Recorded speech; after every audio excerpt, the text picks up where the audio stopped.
तो चलिए फ्रेंड्स शुरू करते हैं एक्सरसाइज 1.4 का question number 3। The following real numbers have decimal expansion as given below. In each case decide whether they are rational or not. If they are rational and of the form p upon q, what can you say about the prime factors of q। तो यहां हमारे पास 3 numbers हैं और हमें बताना है कि ये रैशनल है या इरैशनल। और अगर ये रैशनल है तो यहाँ p अपॉन क्यू में हमें q के बारे में बताना है कि q किस तरह का होगा। देखिए फ्रेंड्स, हम जानते हैं कि रैशनल नंबर को हम p अपॉन क्यू की फॉर्म में लिख सकते हैं और रैशनल नंबर को हम डेसिमल फॉर्म में भी लिख सकते हैं। अगर हम डेसिमल फॉर्म में लिखते हैं, अगर हम रैशनल नंबर को डेसिमल फॉर्म में लिखते हैं तो या तो वो टर्मिनेट हो जाता है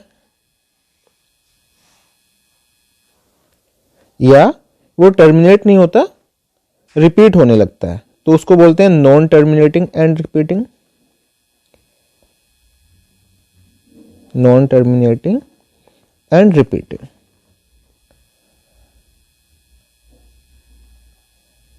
ये होते हैं रैशनल नंबर्स जो टर्मिनेट हो जाएं या टर्मिनेट ना हो तो रिपीट होने लगे। अब अगर वो टर्मिनेट भी ना हो, टर्मिनेट भी ना हो और रिपीट भी ना हो,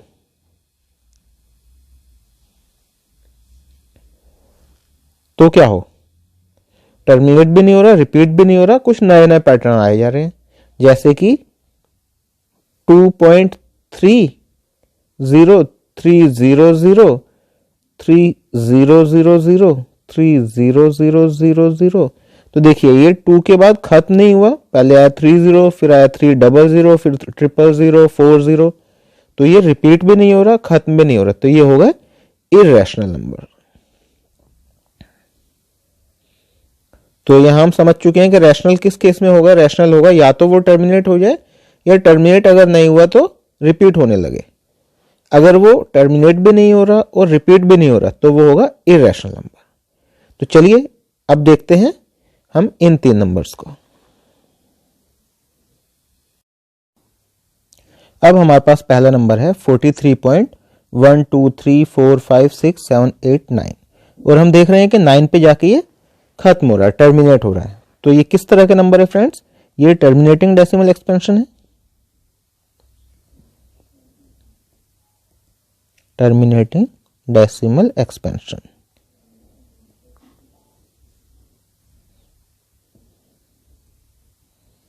और इस तरह के जो नंबर होते हैं जो टर्मिनेट हो जाते हैं ये होते हैं रैशनल नंबर्स।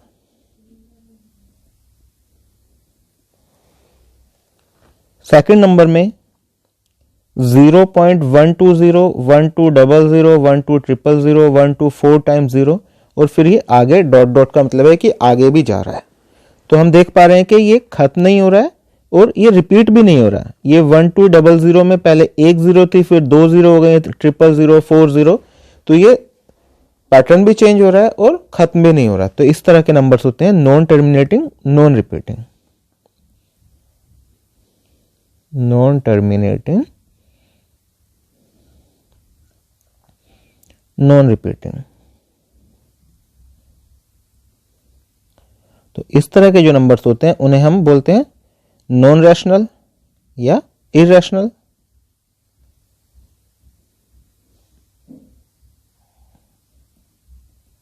तो ये नंबर हमारा हो गया इरैशनल।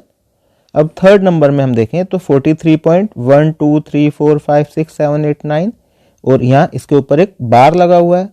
बार का मतलब है कि ये नंबर बार बार रिपीट हो रहा है, ये नंबर खत्म नहीं हो रहा लेकिन रिपीट हो रहा है। तो इस तरह के जो नंबर होते हैं इन्हें हम बोलते हैं नॉन टर्मिनेटिंग एंड रिपीटिंग।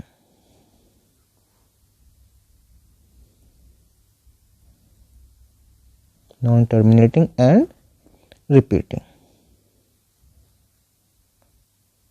तो ये जो नंबर्स होते हैं ये होते हैं रैशनल नंबर्स। अब हमने देखा कि क्वेश्चन पार्ट 1 एंड पार्ट 3 ये 2 नंबर्स तो हमारे रैशनल नंबर्स हैं और ये इरैशनल नंबर है। जब ये रैशनल नंबर्स हैं तो इनको हम p अपॉन q की फॉर्म में भी लिख सकते हैं। आगे हमें बताना है if they are rational and of the form p upon q what can you say about the prime factor of q।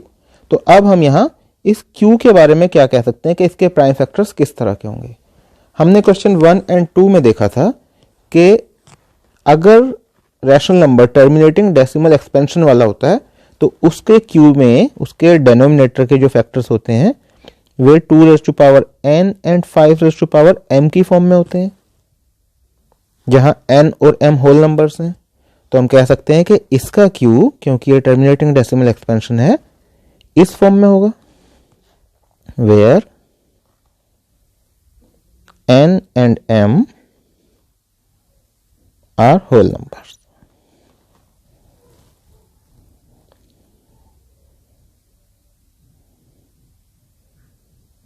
अब इसको देखें तो क्योंकि ये non terminating and non repeating है, नॉन टर्मिनेटिंग एंड रिपीटिंग है, तो इसका q जो होगा, इसका denominator 2 raise to power n और 5 रेज़ टू पावर m की फॉर्म में नहीं होगा। यहां पर 2 और 5 के सिवा भी कोई और फैक्टर जरूर होंगे। तो इसका q जो होगा will not equal to 2 raise to power n and 5 raise to power m। Clear friends? तो ये हो गया हमारा क्वेश्चन 3 कंप्लीट।